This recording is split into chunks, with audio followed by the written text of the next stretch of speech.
orang tersebut itu keluar sejenak untuk keperluan, mungkin ke toilet, mungkin menerima telepon atau yang lainnya, nanti dari orang lain. Kecuali jika adatnya di situ yakni untuk 1 hari saja, untuk hari besoknya ada pergantian orang tidak masalah, maka berlaku hukum setempat ya. Al-adatu muhakkamah, adat itu bisa menjadi patokan hukum. Adapun jika ghalibnya masyarakat di sekitar tersebut jika sudah menempati sesuatu, maka ia yang berhak di sana, entah sehari, sepekan, sebulan, sesuai dengan adat mereka, maka itu yang digunakan. Nah, ini bagian dari adab dalam bermajlis yang diantara tujuannya adalah untuk menghindari perselisihan di antara kaum muslimin. Karena muslimin itu bersaudara, maka mereka dilarang untuk menimbulkan konflik di antara mereka. Di antaranya adalah yakni menyuruh orang lain untuk berdiri dan dari tempat duduknya lalu ia menduduki tempat duduknya. Walakin tafassahu wa tawassa'u. Apa solusinya? Kemudian bagi yang duluan datang, maka silakan ia tafassahu, melapangkan, wa tawassa'u, dan melonggarkan. Apakah dua lafal ini maknanya sama? Berkata Ibnu Utsaimin rahimahullahu ta'ala, pada asalnya dua kata itu bukan taukid, bukan penegasan, bukan sama maknanya, tapi taksis, masing-masing punya makna yang berbeda. Sehingga difahami tafassahu ya berlapanglah kamu, yakni dadamu, lapang, legowo, wa tawassa'u, dan lapangkan pula majelisnya, yakni ketika ada orang yang datang maka legowokan dirimu dengan kamu membikin celah yang lain dengan bergeser merapat ke kanan kirinya agar orang yang datang ini bisa masuk ke tempat tersebut. Dan Allah Ta'ala memuji orang yang semacam itu dalam surah Al-Mujadalah atau Al-Mujadilah. Ya ayyuhalladzina amanu idza qila lakum tafassahu fil majalisi fafsahu yafsahillahu lakum. Hai orang-orang beriman, apabila dikatakan kepada kalian berlapang-lapanglah dalam bermajelis, maka laksanakan, maka Allah akan melapangkan kalian.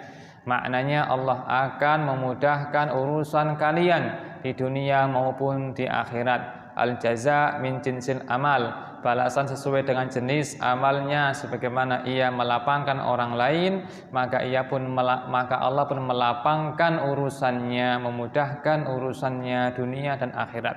Ini juga sebagai isyarat bahwasanya orang yang gampangan, orang yang suka memudahkan itu hidupnya mudah, hidupnya sulit.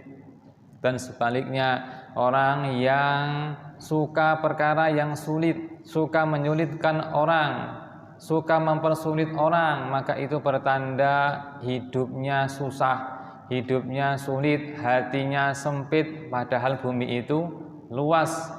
Nabi Shallallahu Alaihi Wasallam bersabda, Allahumma man waliya syai'an min amri ummati fa syaqqa alaihim fashkuk alaih. Ya Allah, siapapun dari orang yang engkau angkat mengurusi umatku lalu ia mempersulit, maka sulitkan hidupnya. Ya Allah, siapapun dari mereka yang mengurusi urusan umatku lalu ia mempermudah, maka mudahkan hidupnya. Nabi Shallallahu Alaihi Wasallam ketika mengutus sahabatnya berdakwah, yakni Mu'adz dan Abu Musa, Nabi berpesan, yassira wala tu'assira, permudah jangan persulit, basyira wala tunafira, beri kabar gembira jangan menakut-nakuti hingga mereka lari. Ya, ini pesan Nabi Shallallahu Alaihi Wasallam. Maka disukai orang itu mempermudah, termasuk ketika berduduk di majelis. Muttafaqun alaih. Hadis ini disepakati Bukhari Muslim. Nah, sekarang ada bermajlis yang kedua. Maaf, selesai ya. Yang pertama, adab yang bermajlis yang pertama adalah berbisik-bisik ya. Sekarang kita beralih kepada adab yang lainnya, adab makan. Wa an Ibnu Abbas radhiyallahu anhuma qala Rasulullah sallallahu alaihi wasallam iza akala ahadukum ta'aman fala yamsah yadah hatta yal'aqaha aw yul'iqaha, muttafaqun alaih. Dari Ibnu Abbas radhiyallahu anhuma, ia berkata Rasulullah sallallahu alaihi wasallam bersabda, apabila salah seorang di antara kalian makan, maka jangan membersihkan tangannya sampai menjilatinya atau meminta orang lain untuk menjilatinya.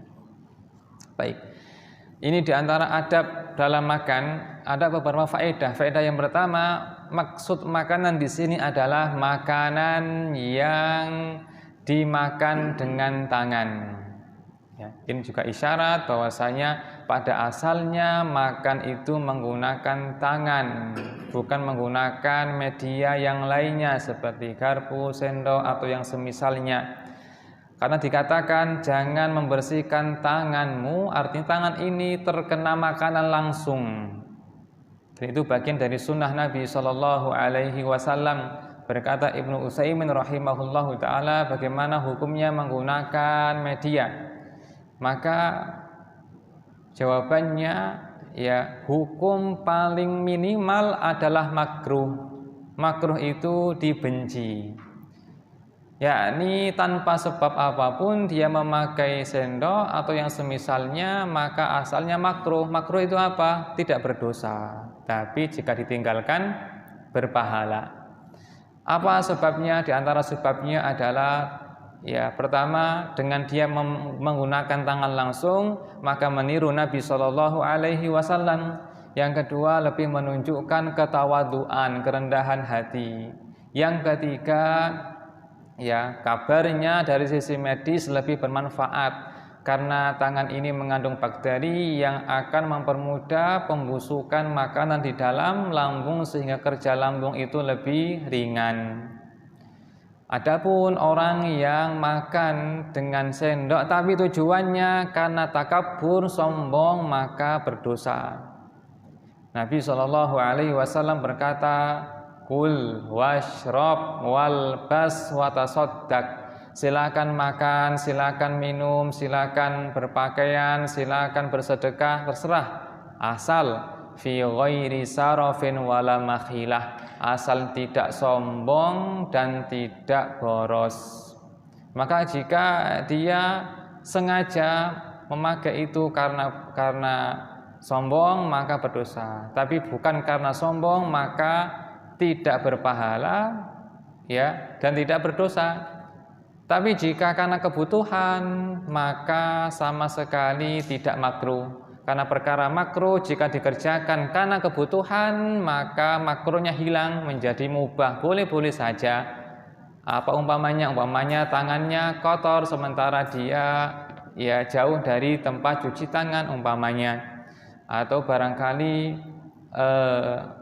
tangannya ada sakit, ya, kalau terkena langsung dengan mulut maka bisa membahayakan, maka ia menggunakan sendok dan yang semisalnya, maka hal ini tidak mengapa. Atau ada udzur yang lainnya, makanan itu seperti belut, ya, yakni susah untuk ditangkap sehingga pakai garpu, maka ini pun kebutuhan, maka diperbolehkan.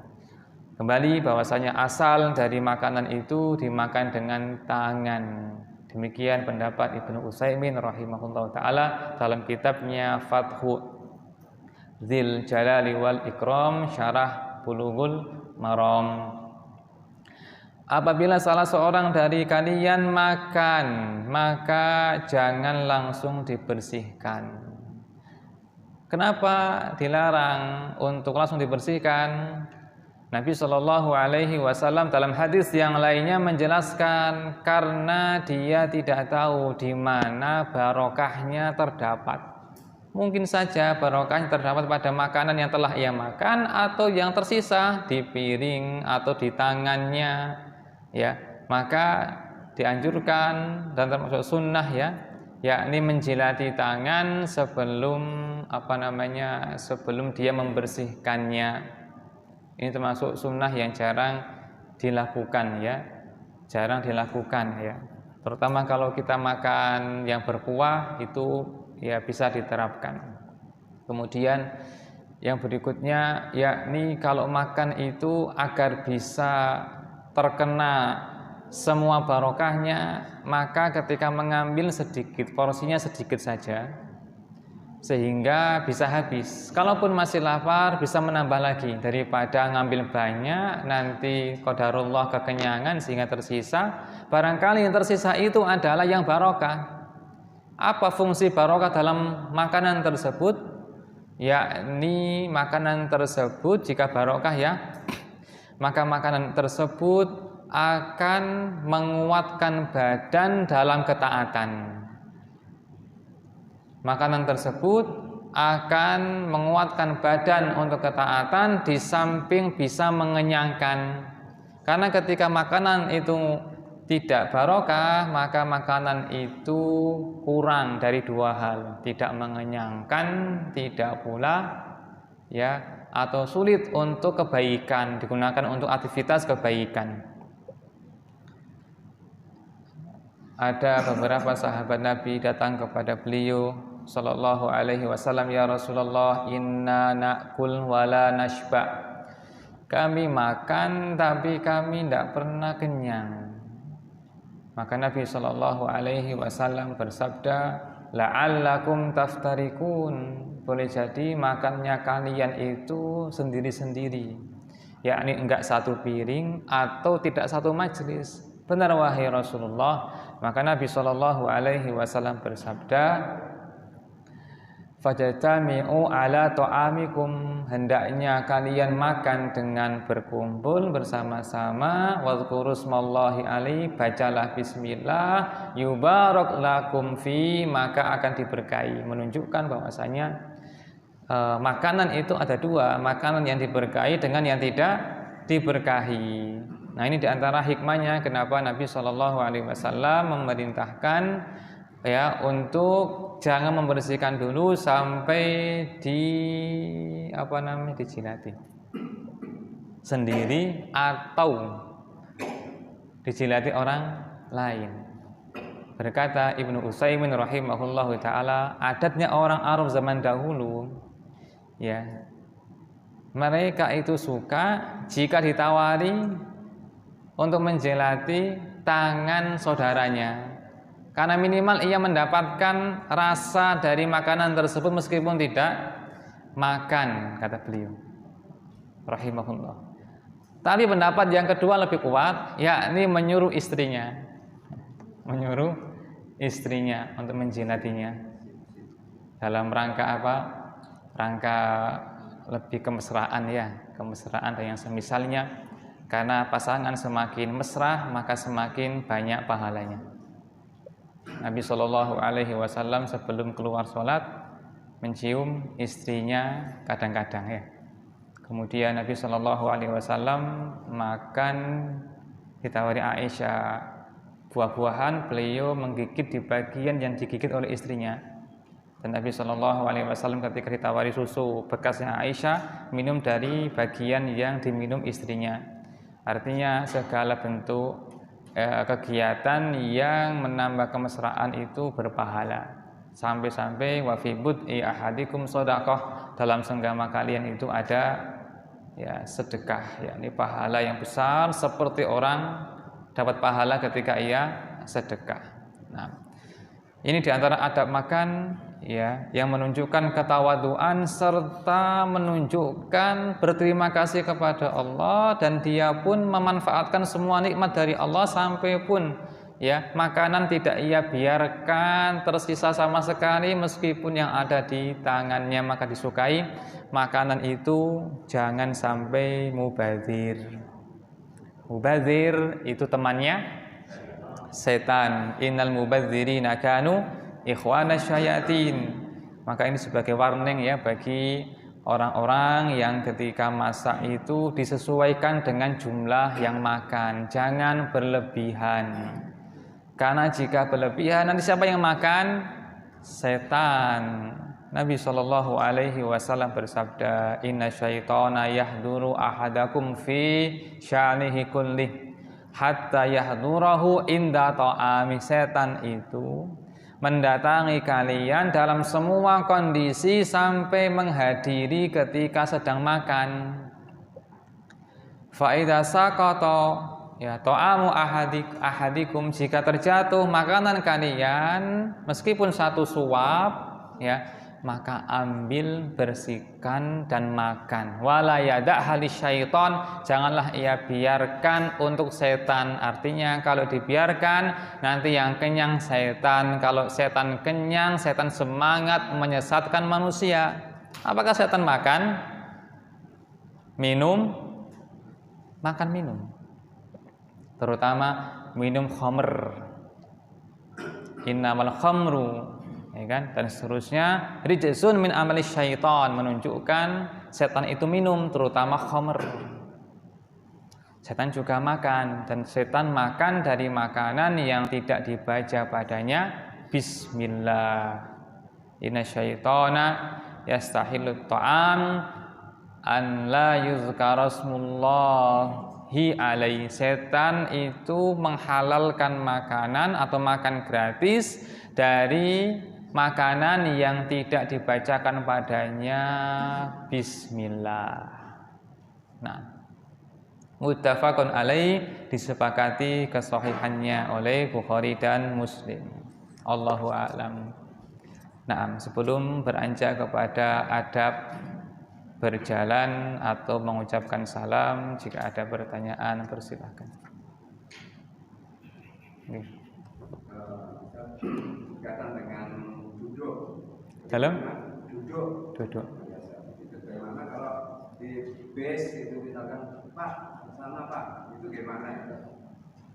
Duduk di base. Ya. Ada orang datang ke Pak, ke sana Pak, itu gimana?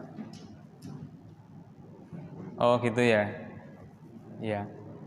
Maksudnya apakah boleh si kernet memindah penumpang gitu ya? Sahibul bait ahaqqu bi baiti. Pemilik rumah lebih berhak dengan rumahnya. Ya. Kita pendatang. Dia pemilik ya, atau wakilnya, maka dia berhak untuk mengatur-ngaturnya. Begitu pula ketika berkunjung ke rumah seseorang, datang waktu sholat, boleh berjamaah bersama. Apakah yang jadi imam itu tamu ustadz tersebut ataukah penghuni rumah yang dia orang biasa? Jawabannya yang berhak adalah tuan rumah, meskipun dia biasa bacaannya, sementara makmumnya adalah ustadz dia sendiri, kecuali jika dia mempersilahkan, karena tuan rumah lebih berhak untuk menjadi imam serta mengatur aturan di sana, sehingga nampaknya tidak masalah, terutama untuk kemaslahatan. Ya, kalau nggak geser nanti yang masuk nanti kesulitan, atau mungkin dia kernetnya ini berpandangan ada yang lebih berhak untuk duduk di sana, mungkin yang lebih sepuh atau yang sedang hamil maupun yang semisalnya. Allahu a'lam. Mungkin yang berkaitan dengan makan, kalau sudah habis juga dihabiskan oleh istrinya atau suami menghabiskan dengan istrinya, gimana ya? Nah, iya. Sama berpahala. Nah, berpahala. Silakan dilaksanakan. Sekarang boleh haknya orang duduk di musola misalkan. Sekarang saya duduk di sini, kemudian saya keluar, apakah masih berhak menempati duduk di tempat duduk saya? Haknya gimana? Nah, Nabi Shallallahu Alaihi Wasallam, orang yang menempati tempat pertama kali, fahuwa ahak, summa raja'a ilaihi, lalu ia kembali, fahuwa ahaqqu bih, maka ia lebih berhak dengannya. Dengan catatan berlaku untuk satu majelis, untuk besoknya beda lagi, karena ini masjid, rumahnya Allah Taala. Yang kedua, diduga kuat dia kembali. Ya, misalkan kelihatan dia itu hanya ke kamar mandi saja, gitu ya, maka lebih berhak untuk dia ke tempat semula, sementara yang lainnya tidak menggesernya, kecuali dengan seizinnya. Demikian. Berarti boleh menegur yang menempati tempat bersangkutan. Iya, lebih punya hak untuk menegur. Betul. Catatan. Sebentar. Catatan. Melepas hak itu lebih utama daripada menuntut hak. Jika bisa menimbulkan kurang enak hati. Gitu ya. Melepas hak itu lebih utama daripada mengambil hak jika bisa menimbulkan keresahan hati atau perselisihan. Nabi Shallallahu Alaihi Wasallam bersabda, al-mustabbani maqala fa'alal badi. Dua orang yang saling memaki maka dosanya ditanggung yang pertama mengawali. Malam ya'dil mazlum, selagi yang membalas itu tidak berlebihan. Ini boleh tapi bukan anjuran. Yang anjuran apa? Memaafkan. Terutama orang yang tidak ngerti fikih ini, khawatir nanti dia tersinggung, maka lebih baik adalah mengalah saja. Yang faham mengalah. Nah, gitu, Allahu a'lam. Monggo Pak Nuki. Tempat yang bergeser dari hadis kelima. Nah, Beberapa kali saya lihat di masjid-masjid besar itu kita soft di depan sudah diplot. diplot.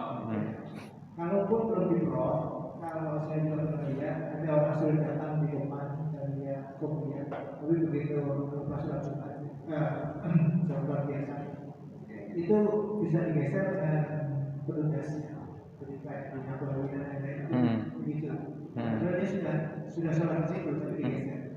Maka itu terjadi seperti yang bis tadi, yang masjidnya dia. Oh iya, bagus sekali pertanyaannya. Pertama ya, apa hukumnya tahajjur? Tahajjur itu mengeplot, mengkafling tempat di masjid dengan menaruh kitabnya, sajadahnya, gitu ya. Ulama Hanabilah membolehkan karena dia yang pertama kali hadir dan benda ini sebagai isyarat dia yang pertama kali datang. Lalu pendapat ini dikomentari oleh Ibnu Utsaimin, pendapat yang saya kuatkan nggak boleh. Dan ini yang dipilih oleh guru kami, kata beliau Syekh As-Sa'di rahimahullah. Tidak diperbolehkan karena hal ini bagian dari mengganggu dan menyusahkan orang lain. Karena ketika sudah pada penuh sementara dia mengkafir, dia akan datang dari luar lalu mengganggu pundak-pundak teman-teman yang lainnya. Ini pendapat, di khilaf pendapat ya, antara mengatakan boleh dengan tidak. Yang kedua, jika pemilik masjid tersebut, yakni pengurusnya atau wakilnya, dia memindah, maka itu haknya dia, karena dia pemilik atau pengurus tempat tersebut yang biasanya untuk kemaslahatan bersama sehingga tidak masalah. Allahu a'lam.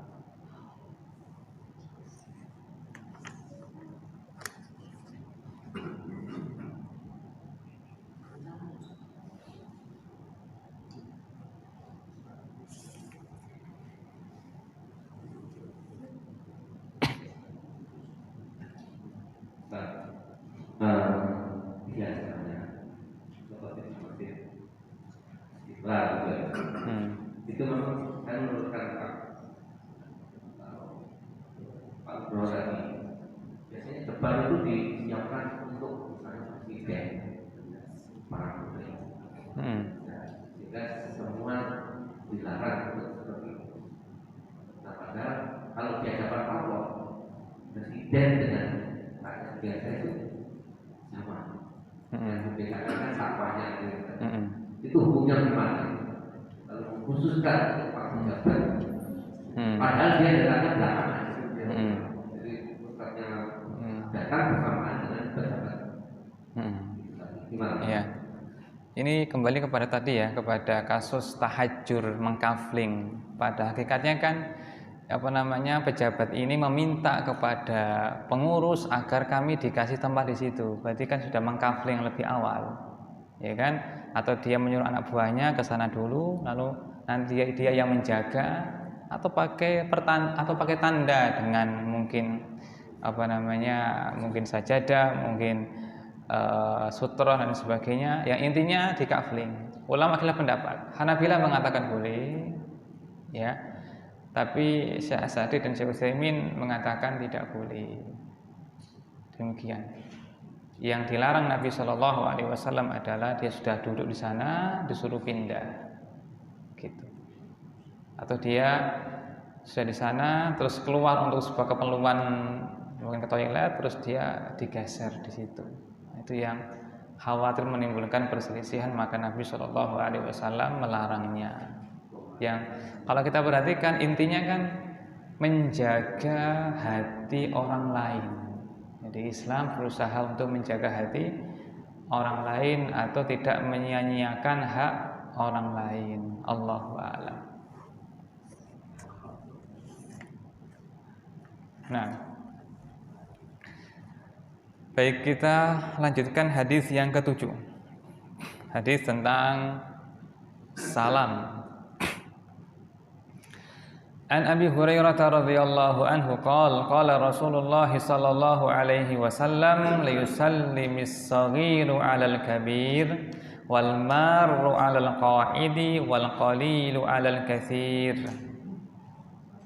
Artinya, hendaknya yang lebih muda mengucapkan salam kepada yang lebih tua, yang berjalan kepada yang duduk, rombongan yang berjumlah sedikit kepada yang berjumlah lebih banyak. Muttafaqun alaihi, yakni disepakati Bukhari Muslim.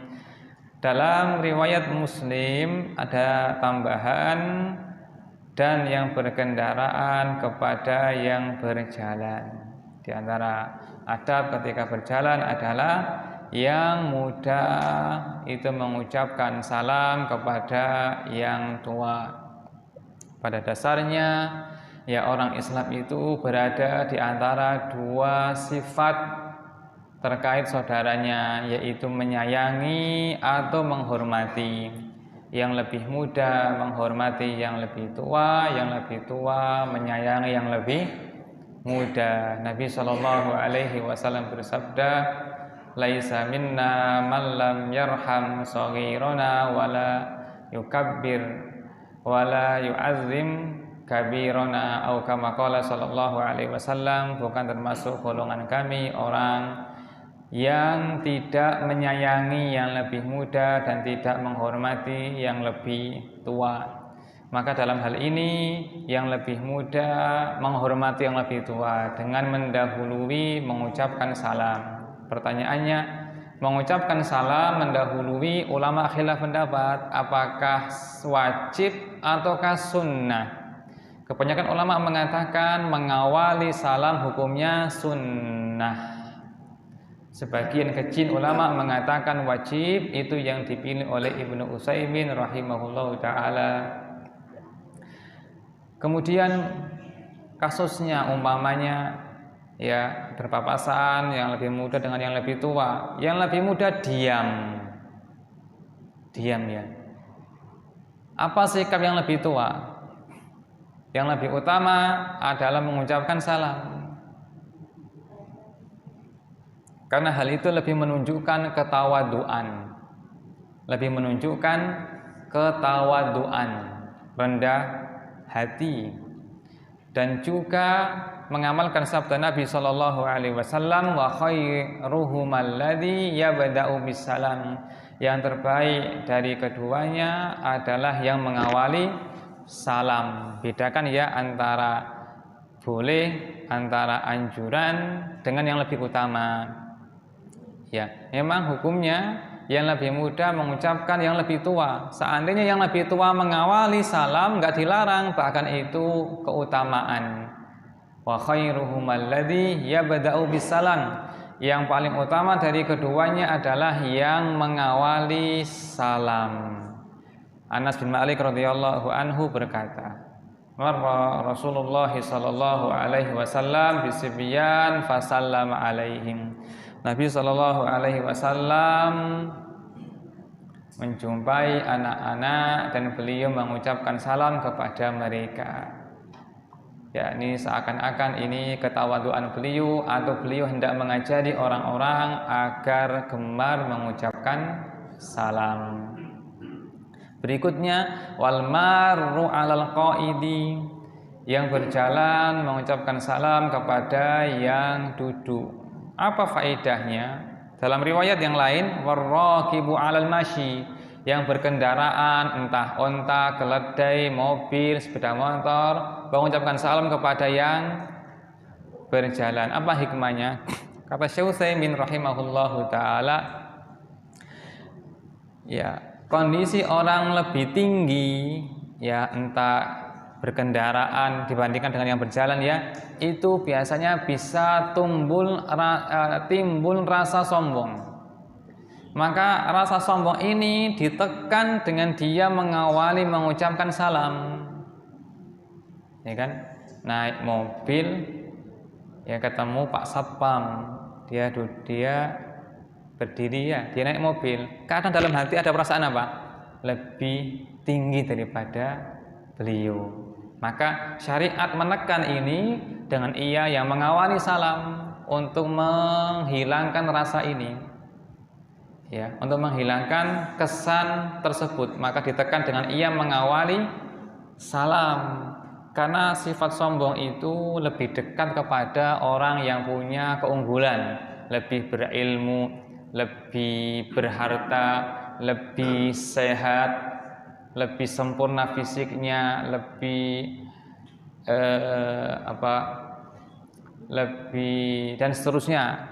Jika ia punya kelebihan, terkadang muncul perasaan sombong. Maka ditekan dengan dia tawadhu berupa dia mengawali mengucapkan salam, ya, dengan dia mengawali mengucapkan salam. Abdullah radhiyallahu anhuma berkata, kunna idza sa'idna kabbarna. Kami jika sedang safar dan naik jalan yang lebih tinggi, maka kami membaca takbir, Allahu Akbar. Apa kaitannya? Kalau orang sedang naik, maka hatinya kadang terpengaruh, juga naik hatinya, kesombongannya, maka ditekan dengan menyebut kebesaran Allah, Allahu Akbar, Allah yang paling besar, Allah yang paling berhak untuk besar, untuk sombong dan seterusnya. Maka jiwa itu bisa terpengaruh dengan apa? Dengan kondisi, dengan keadaan. Maka di antara hikmah syariat, ya, mengajari orang tawadhu. Tawadhu itu adalah merasa dirinya itu lebih rendah dari orang lain. Berkata Abu Bakar bin Ayyash rahimahullahu ta'ala, ya, jika engkau melihat orang yang lebih muda darimu, maka katakan orang itu lebih sedikit maksiatnya. Jika engkau melihat orang yang lebih tua darimu, katakan orang itu lebih banyak amal solihnya. Wahai Abu Sa'id, yakni Hasan Basri, apa itu tawadhu?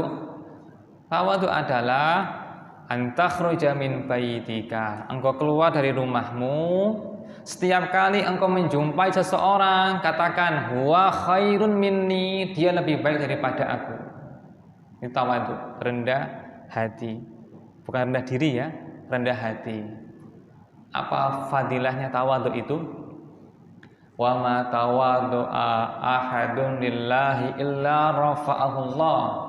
Tidaklah seseorang itu rendah hati karena Allah, melainkan Allah akan meninggikan derajatnya. Justru tinggi, bukan justru rendah. Nah, ini diantara cara untuk tawadhu, yakni mendahului mengucapkan salam terutama ketika sedang berkendara kepada yang berjalan, atau yang berjalan kepada yang duduk. Yang ketiga, wal qalilu 'alal katsir, yang sedikit kepada yang lebih banyak. Yang sedikit kepada yang lebih banyak, maka yang sedikit ini dianjurkan untuk mengucapkan salam kepada yang lebih banyak. Hadis berikutnya masih terkait. Dari Ali radhiyallahu anhu yang berkata, Rasulullah sallallahu alaihi wasallam bersabda, yujzi'u 'anil jama'ati idza marru an yusallima ahaduhum wa yujzi'u 'anil jama'ati an yarudda ahaduhum, rawahu Ahmad wal Baihaqi.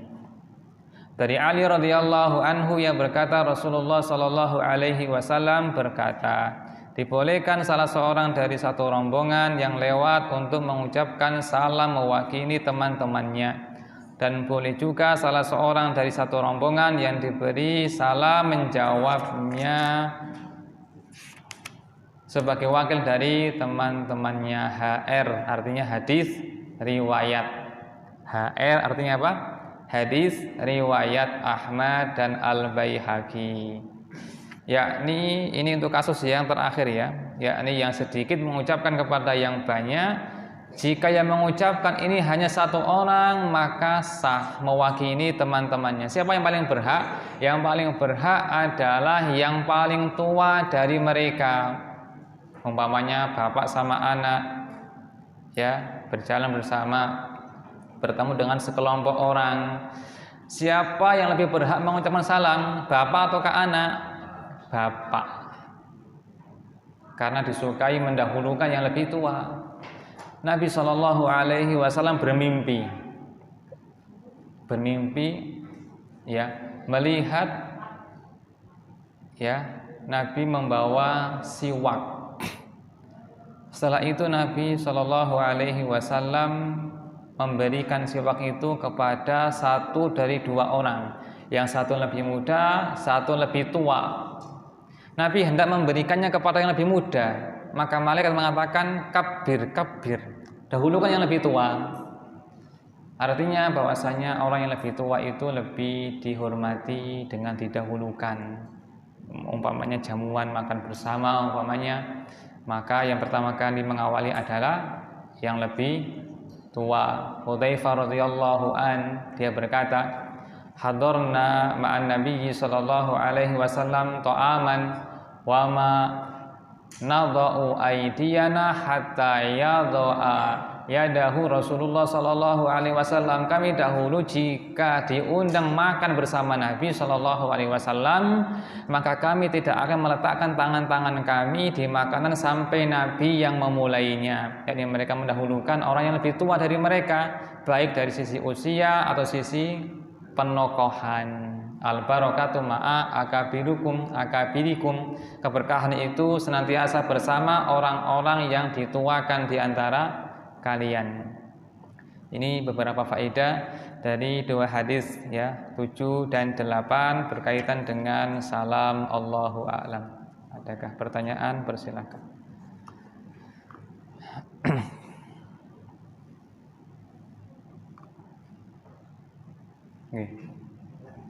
Nih.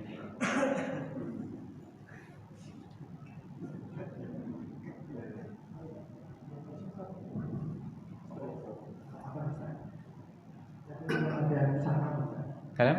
Ada salam. Kadang-kadang kita contoh masuk masjid itu kan ada yang bergerombol, sedang bergerombol untuk sholat. Nah, apakah untuk orang yang baru masuk ini ada tertentu untuk bersalam, ada adabnya, atau ya sudah siapa yang di depan dia kasih salam muka, atau kalau ada ustaz duluan, atau kalau ada pemimpin masjid dulu. Mungkin bisa tolong dijelaskan adab untuk bersalaman dalam satu rombongan. Forum lah. Masuk forum maksudnya. Masuk masjid anggaplah ada bertujuh ngobrol. Begitu yang datang ini salaman yang mana duluan? Harus yang ustaz duluan atau bisa asal lebih dekat dia? Baik. Barakallahu fikum. Yang pertama, ya disukai jika bertemu mengucapkan salam. Yang kedua, memulai dari mana? Apakah dari kanan? Dari kanan ada sunnahnya. Apakah memulai salam dari sebelah kiri, sementara di sana itu ada yang lebih tua? Dalam hal ini ulama khilaf pendapat mana yang lebih utama. Yang jelas semuanya boleh. Mendahului yang kanan ada sunnahnya, mendahului yang lebih tua ada sunnahnya, tua usia maupun tua ketokohan ada sunnahnya. Dia mengucapkan satu kali salam sudah mencukupi. Dia ulang-ulang per orang juga nggak ada halangan. Kemudian jabat tangan gimana? Qatadah berkata kepada Anas bin Malik radhiyallahu an, "Akana ashabu Rasulillah sallallahu alaihi wasallam yatasafahan?" Apakah dahulu sahabat Nabi sallallahu alaihi wasallam saling berjabat tangan? Kata Anas, "Na'am, iya." Iya. Dalam sebuah hadis disebutkan Nabi sallallahu alaihi wasallam bersabda, jika dua orang muslim bertemu lalu ia mengucapkan salam dan bersalaman, yatasofahani, keduanya saling bersalaman, illa yufaru lahuma, kecuali akan diampuni keduanya sampai keduanya berpisah. Ini tambahan faedah ya. Kesimpulannya tadi ya, ana belum bisa menguatkan yang mana, intinya kedua semuanya boleh. Mana yang paling mudah, kanan boleh, mendahulukan yang lebih tua boleh, mengucapkan kepada semua orang boleh, diwakili satu salam juga boleh, mana yang lebih mudah dilakukan. Allahu a'lam. Nah, tentang bersahabat, kalau kita itu dengan jenis itu kita itu enggak berhitung kita kenal gitu. Tiga, kalau kita tegur seperti apa? Nah, bagus sekali pertanyaannya. Terkait salam kepada lawan jenis, ya, terutama mereka berombongan, gitu ya. Mereka berombongan. Baik. Nabi Shallallahu Alaihi Wasallam pernah melewati sekelompok wanita dan Nabi mengucapkan salam kepada mereka. Ini menunjukkan asal dari mengucapkan salam itu dianjurkan meskipun kepada lawan jenis. Ya Rasulullah, ayyul islami khair? Amal apakah yang paling baik dalam Islam? Nabi mengatakan, tutimu ta'am, kasih makan, wa taqra'us salam ala man arafta wa man lam ta'rif, dan kamu mengucapkan salam kepada orang yang kamu kenal maupun tidak. Berkata Nabi sallallahu alaihi wasallam, inna min asyratis sa'ah, di antara tanda hari kiamat adalah orang tidak mengucapkan salam kecuali hanya kepada orang yang dia kenal. Maka umum dalam hadis ini laki perempuan, gitu ya. Maka wanita juga semestinya membalas salam yang mengucapkan meskipun diwakili satu orang, karena membalasnya itu hukumnya wajib. Kalau memulai mengucapkan salam itu sunnah, terutama jika wanita tersebut adalah wanita yang di sana ada yang dia kenal, mungkin bibinya yang bersama teman-temannya, maka lebih afdol dia mengucapkan salam, ya. Atau mereka orang-orang yang sudah tua, maka nggak ada halangan, ya. Yang ada halangan kan kalau mau nikah lagi, ya. Ini mungkin ada halangan, ya. Jika mereka itu sekelompok orang yang sekiranya mereka tidak menimbulkan fitnah, maka saya mengikuti pendapat yang dianjurkan untuk mengucapkan salam agar semakin dekat dengan kaum muslimin. Nah, Allahu a'lam. Meneruskan ya, silakan. Mengucapkan salam dari kita ada serombongan akhwat. Meneruskan salamnya ini dengan cara bergegas menjawab dan berlalu, atau dinikmati dengan menengok menjawab. Gitu ya. Makanya saya ya, ketika mengucapkan salam ya, yang utama dia pelan-pelan biar mendengar balasan salamnya. Tapi seandainya sudah berlalu dan ucapan salamnya nanti mungkin disampaikan oleh malaikat ya. Allahu a'lam. Baik, kita lanjut salam yang terakhir ya. Ini dari hadis. Wa anhu, dan dari Ali yang benar dari Abu Hurairah, ya. Kata Dr. Abdul Muhsin Al-Qasim, ini kesalahan Ibnu Hajar, beliau keliru. Semestinya bukan anhu tapi dari Abu Hurairah, karena hadis dari Abu Hurairah. Hadis nomor halaman 30 ke 9. Nabi Shallallahu Alaihi Wasallam bersabda, la tabda'ul yahuda wan nasara bisalam wa idza laqitumuhum fi tariqin fatarruhum ila adyaqi. Kalian jangan mendahului mengucapkan salam kepada Yahudi dan Nasara. Apabila kalian bertemu mereka di jalan, maka pepetlah mereka sampai terasa sempit. Nah, ini perlu dijelaskan agar tidak salah paham. Yang pertama adalah dilarang untuk mendahului salam kepada orang-orang non-muslim, Yahudi maupun Nasara. Terutama maka jika kasusnya selain daripada mereka seperti komunis, seperti ateis, seperti majusi, lebih lagi dilarang. Karena Yahudi Nasara itu dalam Islam lebih mulia dari sisi mereka punya ilmu, punya kitab, tahu Allah. Itu pun tidak boleh mendahului mengucapkan salam kepada mereka. Apa sebabnya? Karena hal itu dikhawatirkan menjadikan mereka merasa bangga diri dan mereka lebih mulia. Islam melarang pemeluknya merendahkan diri kepada non-muslim. Tapi mereka punya izzah, punya kewibawaan, punya kehormatan. Falillahil izzatu wali rasulihi wal mu'minin. Izzah, kemuliaan itu miliknya Allah, Rasulnya serta orang-orang beriman. Kuntum khaira ummatin ukhrijat linnas. Kalian adalah umat terbaik yang Allah keluarkan kepada manusia. Wala tahinu wala tahzanu wa antumul a'lam in kuntum mu'minin. Jangan merasa rendah, jangan bersedih, karena kalian lebih tinggi karena kalian orang-orang beriman. Nabi Shallallahu Alaihi Wasallam berkata, al-Islamu ya'lu wa la yu'la alaih. Islam itu tinggi dan tidak ada yang menyamai ketinggiannya. Maka konsekuensinya Muslim tidak boleh merendahkan diri kepada non-Muslim. Sampai pun dalam mengucapkan salam jangan mengawali.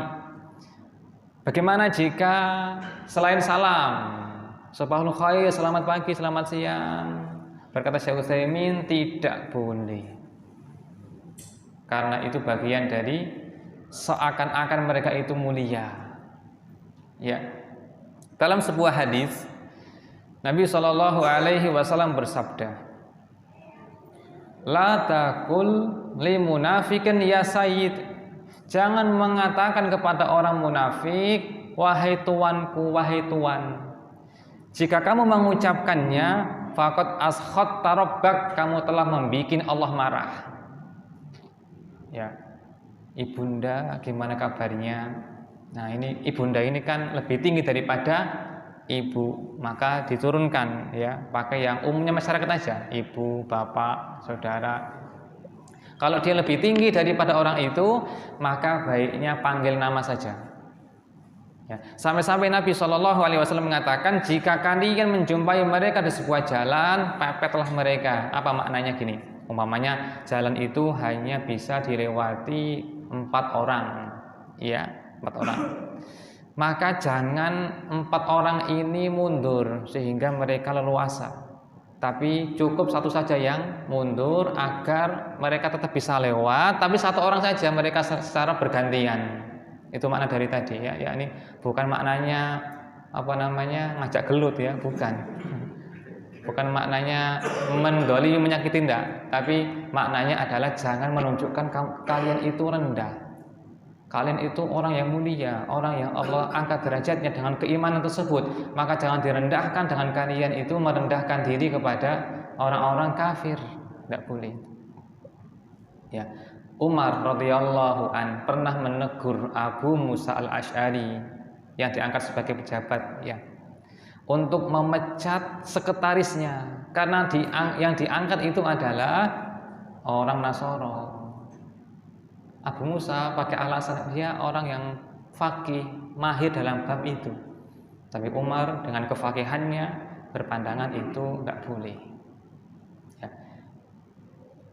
Ada seorang ustadz ditanya, Ustadz, saya apa hukumnya saat beliau ceramah di Australia ya? Apa hukumnya sholat dengan pakaian pakaian kerja?